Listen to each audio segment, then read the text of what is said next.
July 12, 1943, Bay of Bisque, 200 miles west of Brest Marine Stabs Arts. Dr. Paul Pfaffinger gripped the conning tower rail as 3 RAF bow fighters screamed down through the afternoon haze, their cannons already spitting fire at U-441. The doctor, who had never commanded anything larger than a medical ward, watched in horror as Captain Lieutenant Klaus Hartmann was struck by shrapnel, blood spreading across the bridge plating. The diving klaxon never sounded. There would be no crash dive this day. In the next 30 seconds, 10 men would die, 13 would be wounded, and every officer, including Hartmann, would be incapacitated. The doctor, whose entire naval combat training consisted of treating wounds, not inflicting them, would have to navigate a crippled submarine back to port through waters swarming with enemy aircraft. Hartmann would survive his wounds, but Pfaffinger's emergency command would become one of the most extraordinary episodes of the U-Boat War.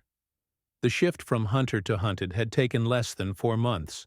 In February 1943, U-Boat could still detect approaching aircraft with their MTOX radar receivers and crash dive to safety with time to spare.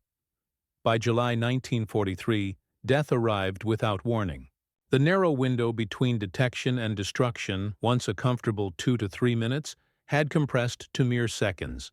For the men of Germany's U-Boat force, the time between the first cry of aircraft and the impact of depth charges had become the difference between life and death. The numbers tell a story of technological revolution. In 1942, German U-Boats sank 1,094 merchant ships, totaling 7.8 million tons while losing only 87 submarines, a devastating exchange rate that brought Britain to the brink of starvation.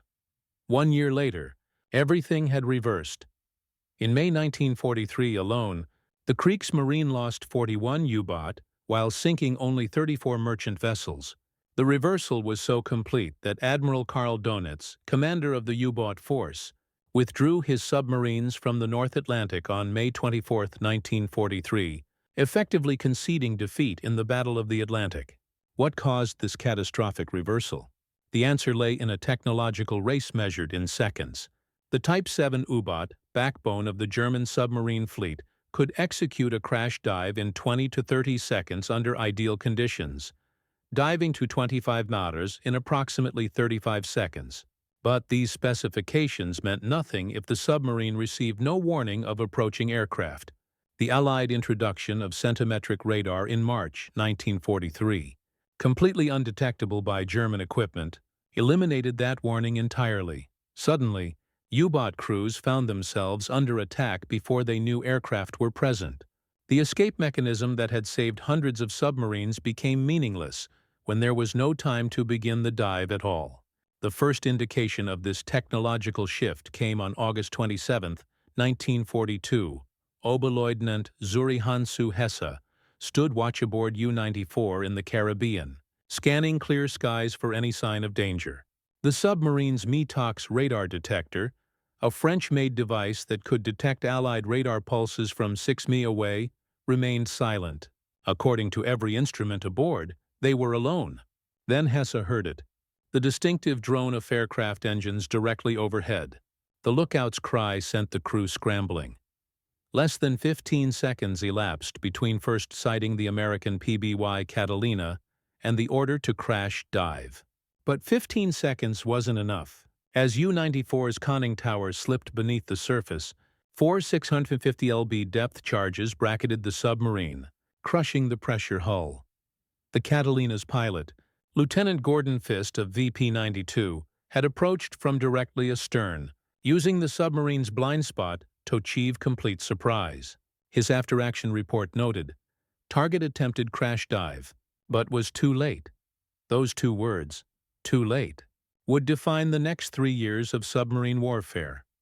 In the war's early years, U-Boat commanders operated with comfortable margins of safety. Standard doctrine called for maintaining 4 lookouts on the bridge during surface operations, each scanning a specific sector of sky and sea.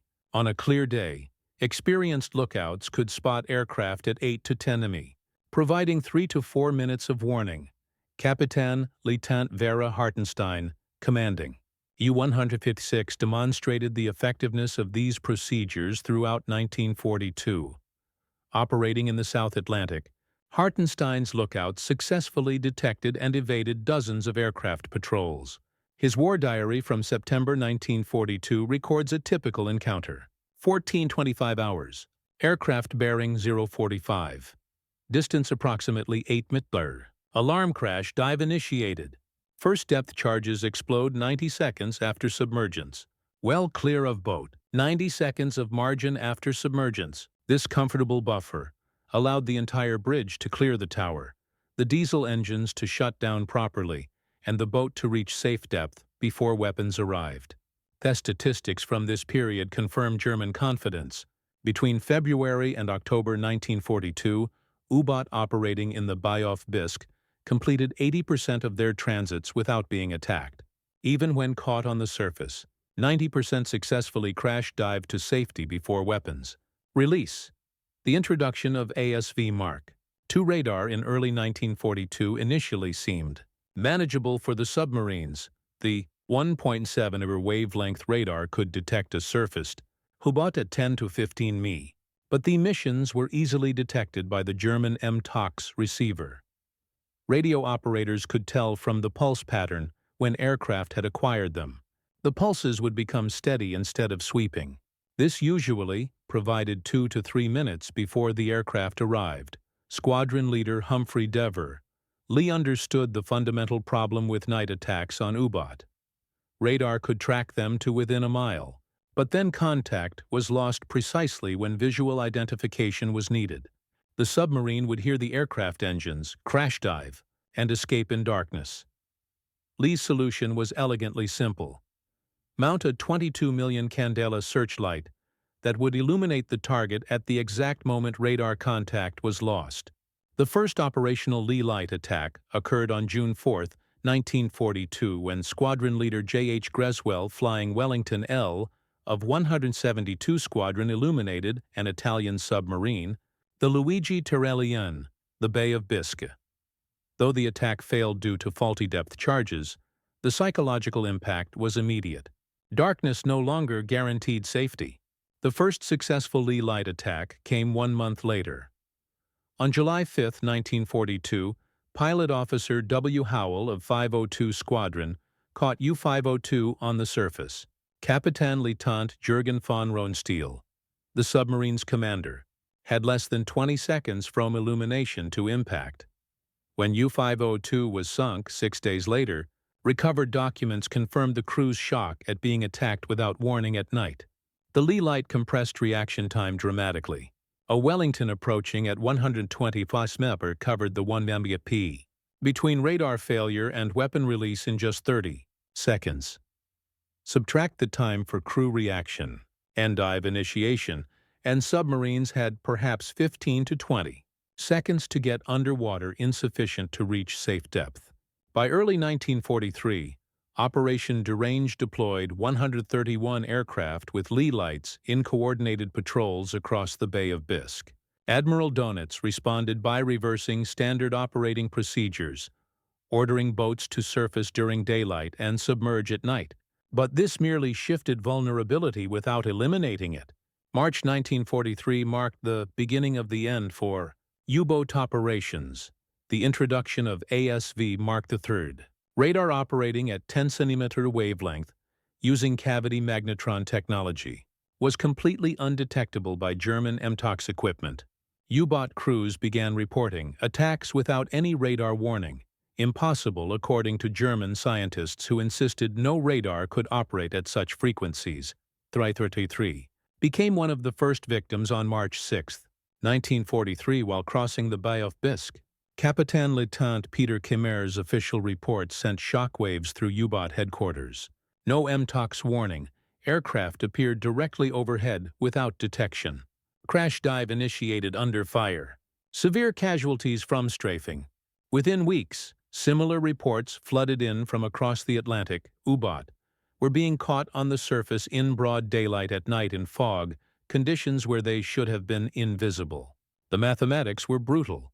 A B-24 Liberator equipped with ASV Mark III could detect a submarine at 15 km and attack at 200 km. From first detection to weapon release took less than 5 minutes. Without warning, the submarine might have 5 seconds from visual sighting to impact, insufficient even to sound the diving alarm. The psychological impact was devastating. Crews who had relied on their detection equipment for survival suddenly found themselves blind. Trust in technology evaporated, replaced by paranoia.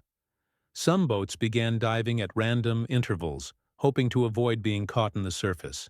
By May 1943, the Bay of Bisque had transformed from a transit route to what U-boat crews called the Valley of Death.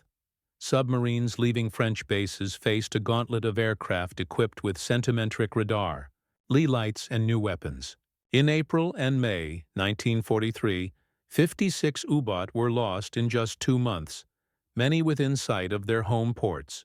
The compression of warning time had tactical implications beyond individual survival. U-boat consumed battery power at unsustainable rates, forced to crash dive repeatedly without time to properly charge. A Type 7 submarine could maintain 7.3 knots submerged for just 1 hour before exhausting its batteries. Forced to surface to recharge, they immediately came under attack again. The introduction of the Mark 24 Foe acoustic-homing torpedo added another lethal dimension. Dropped from as low as 200 FTAT speeds up to 120 knots. This 600 LED weapon achieved a 22% success rate compared to 9% for conventional depth charges.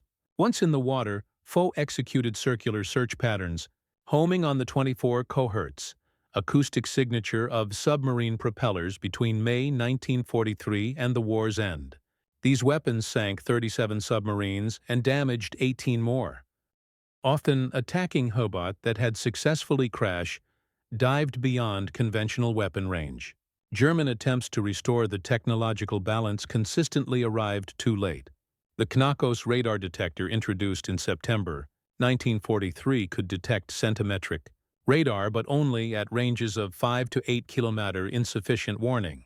When aircraft approached at 300 km, the device's delicate construction frequently failed in combat conditions. The Schnorkel, adopted from captured Dutch designs and deployed operationally in early 1944, offered a partial solution by allowing submarines to run diesel engines while submerged. But this innovation came with severe limitations. Speed was reduced to 6 knots. The diesel exhaust created a visible plume, the noise of engines running in the confined snorkel. Tube made acoustic detection of approaching aircraft impossible. Donuts's desperate order of April 27, 1943. For U-boat to fight it out with aircraft on the surface, rather than dive, proved disastrous. Selected Type 7 submarines were converted into Ulik boats with enhanced anti-aircraft armament. 441's experience on July 12, 1943, demonstrated the futility of this approach when coordinated attacks by multiple aircraft overwhelmed submarine defenses despite enhanced armament. Initially, U-boat crews refused to accept that their technological advantage had vanished. When U-333 reported being attacked without radar warning in March 1943, other commanders dismissed it as equipment failure or crew error. The German scientific establishment insisted that radar couldn't operate at wavelengths shorter than 50 km. Admiral Donitz himself initially rejected reports of undetectable radar. His war diary from April 1943 reveals skepticism about crew reports. This denial proved costly. Commanders who should have adapted tactics continued operating as if MTOS provided adequate warning. U-175, U-192 and U-273 were all lost in April 1943 while their crews maintained confidence in their radar detection equipment. As losses mounted, desperate measures emerged. The order to fight aircraft on the surface represented a fundamental break with submarine doctrine. U-441's conversion to an anti-aircraft configuration added multiple cannons. But the July 12, 1943, attack demonstrated the futility when 3 Bow fighters overwhelmed the submarine's defenses, leaving 10 dead and 13 wounded. By autumn 1943, Even optimistic commanders accepted that the technological battle was lost. The introduction of American escort carriers meant continuous air patrol even in mid-Atlantic.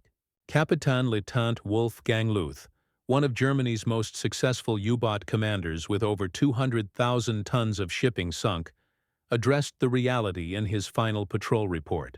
"The enemy can see us when we cannot see him.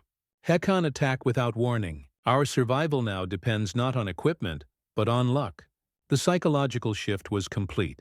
U-boat crews that had once sung confidently now referred to their submarines as iron coffins.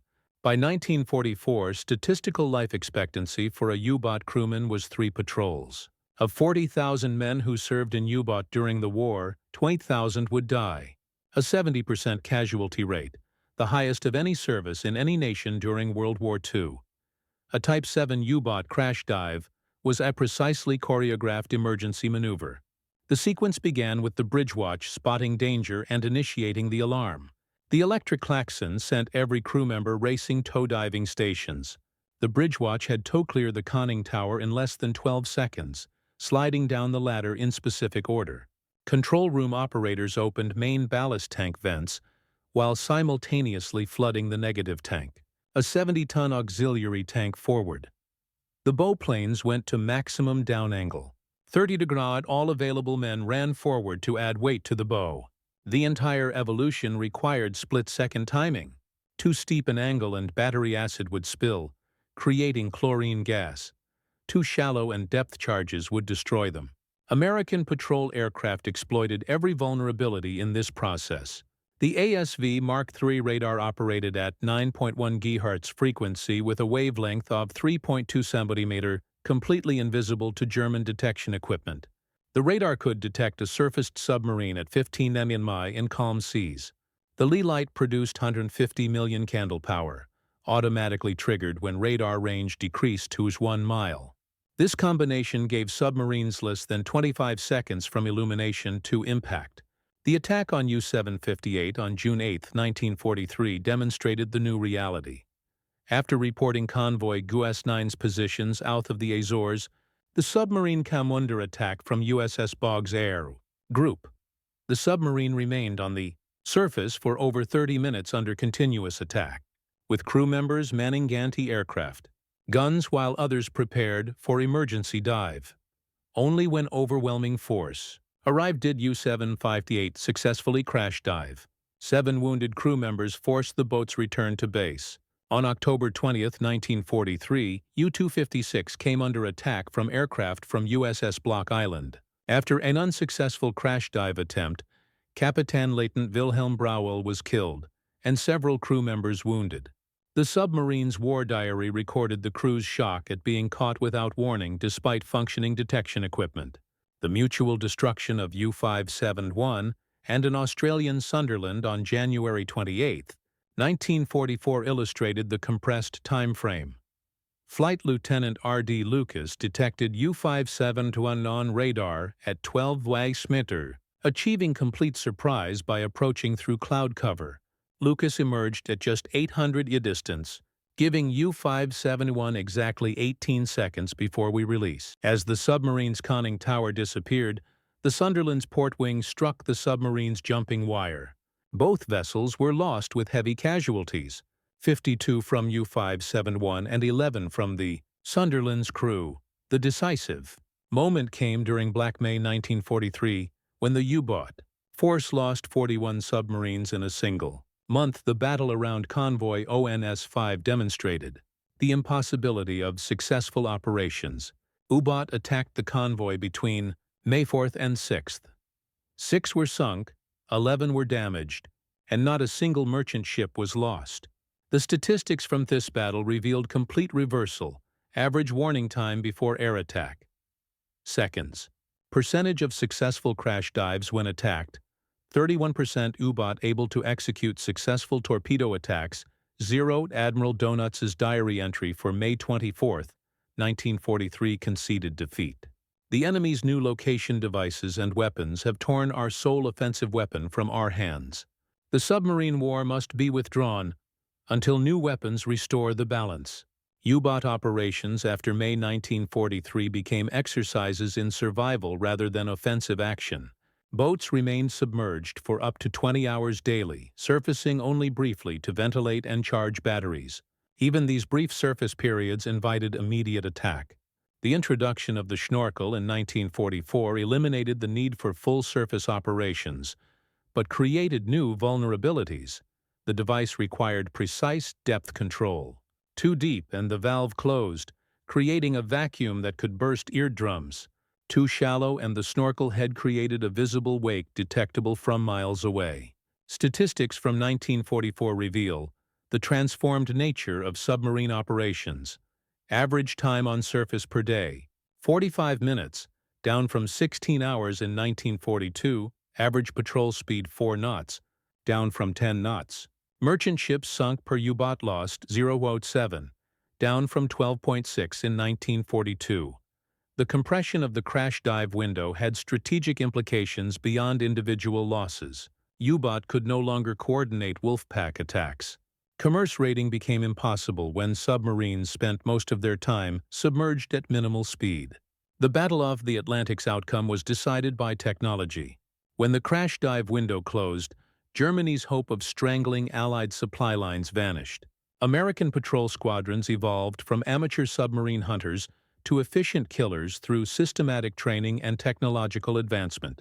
At Naval Air Station Jacksonville, crews practiced attacks on actual submarines. Mock attacks were filmed and critiqued.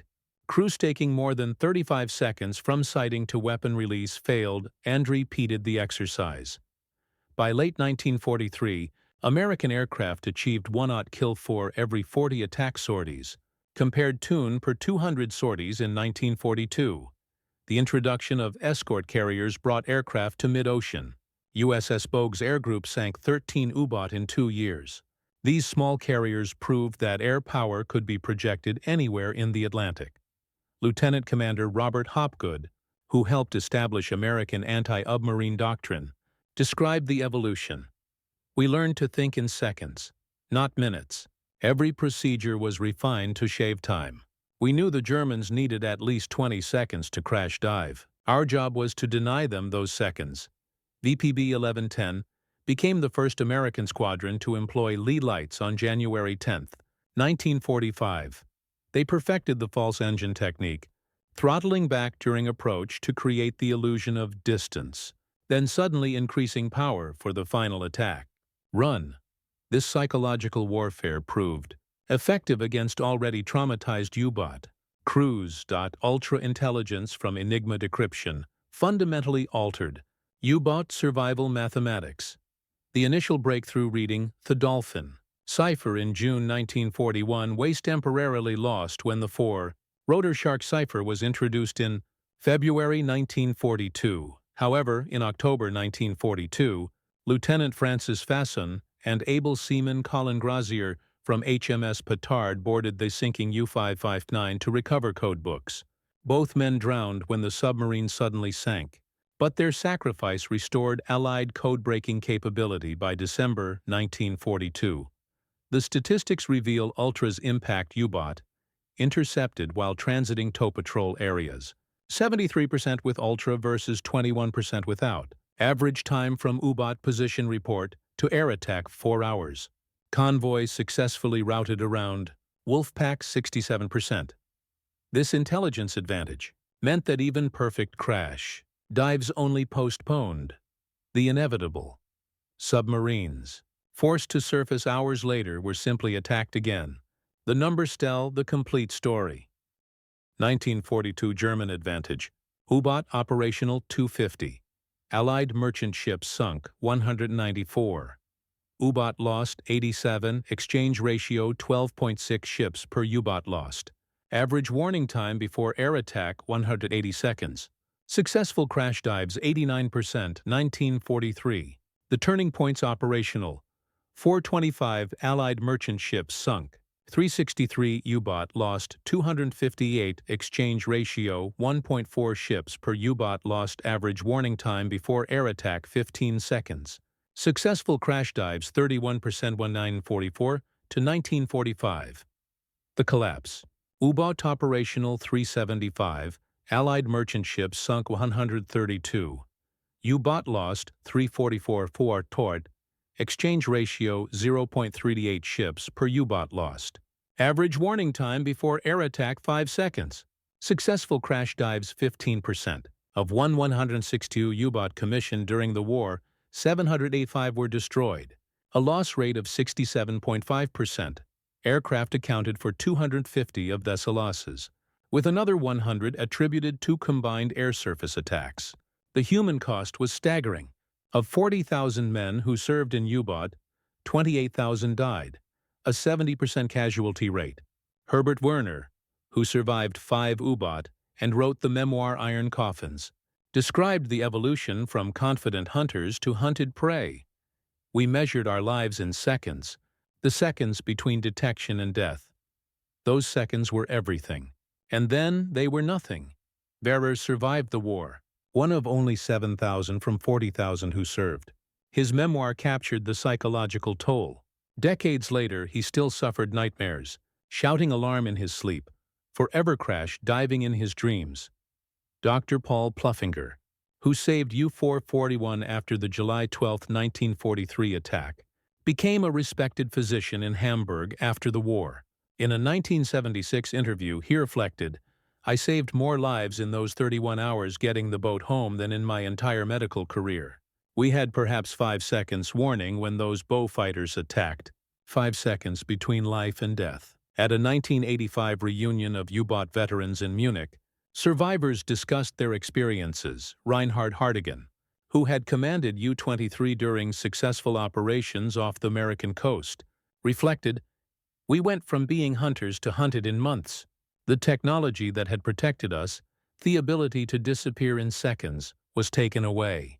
When those seconds were gone, we were simply targets." The U-boat experience offers critical lessons for contemporary warfare. Current military systems depend on technological margins as narrow as those crucial seconds. The lesson remains constant. Technological advantages are temporary. Any system dependent on a narrow time margin for survival is inherently vulnerable. Military planners study the U-boat collapse as a case study in technological disruption. Today's stealth aircraft, cyber weapons, and submarine systems face the same fundamental vulnerability. The advantage they provide exists only until an effective counter is developed.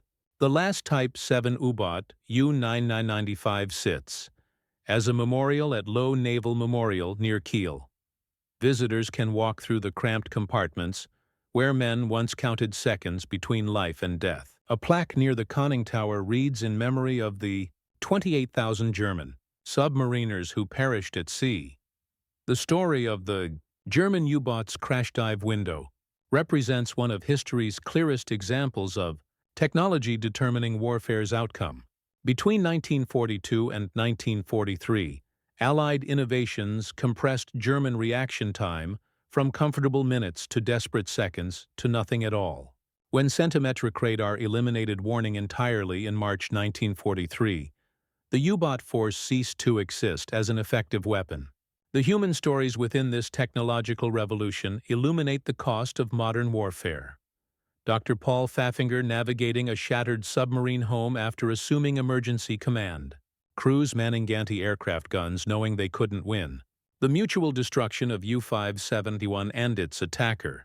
These moments reveal how technology transformed individual courage into statistical inevitability. The strategic implications extended far beyond individual encounters. When the escape window closed, it took with it Germany's only hope of strangling Allied supply lines. The Battle of the Atlantic, which Churchill called the dominating factor throughout the war, was decided not by seamanship or courage, but by the compression of time through technological advancement. The U-boat entered the war with a reliable escape mechanism, the crash dive that could save them from aerial attack. This tactical advantage shaped German naval strategy, enabling wolf pack tactics that nearly brought Britain to starvation. But the same scientific progress that had given submarines their underwater refuge took it away through radar, sonar, and acoustic torpedoes. For the men who lived through this technological revolution, Those disappearing seconds defined everything. They had trusted their lives to a narrow margin of time and watched that margin vanish. In 1942, they had minutes of warning. By mid-1943, they had seconds. By 1944, they had nothing. The Battle of the Atlantic was won in laboratories and factories as much as on the ocean. British scientists who developed centimetric radar, American workers who built thousands of patrol aircraft, Allied intelligence officers who broke German codes. They collectively eliminated the U-boat's escape window. Their victory was methodical, not dramatic, technological, not heroic. Yet within this technological struggle, humanity persisted. American air crews dropping life rafts to German survivors, U-boat crews remaining at their posts despite overwhelming odds. The mutual respect between enemies. These glimpses of human dignity amid mechanized slaughter remind us that even technological warfare cannot completely dehumanize combat. The U-boat force that entered the war as Germany's elite naval unit, confident in their ability to disappear beneath the waves, ended it as a shattered remnant. Of the young men who sailed from French ports singing of victory, 7 in 10 would never return. They died because technology stole the seconds they needed to survive. Modern nuclear submarines never surface, making the crash dive obsolete. Yet they face their own technological vulnerabilities: satellite surveillance, underwater sensor networks, autonomous vehicles that may one day compress their survival margins just as radar and aircraft compressed those of their predecessors. The ghosts of U-boat crews who died believing they had seconds to spare serve as warning to all who place faith in technological advantages in the brutal arithmetic of technological warfare. Yesterday's safety margin is today's vulnerability, and today's decisive advantage is tomorrow's fatal weakness. The final irony is stark. The most successful submarine force in history was destroyed, not by superior seamanship or courage, but by the elimination of less than a minute of warning time.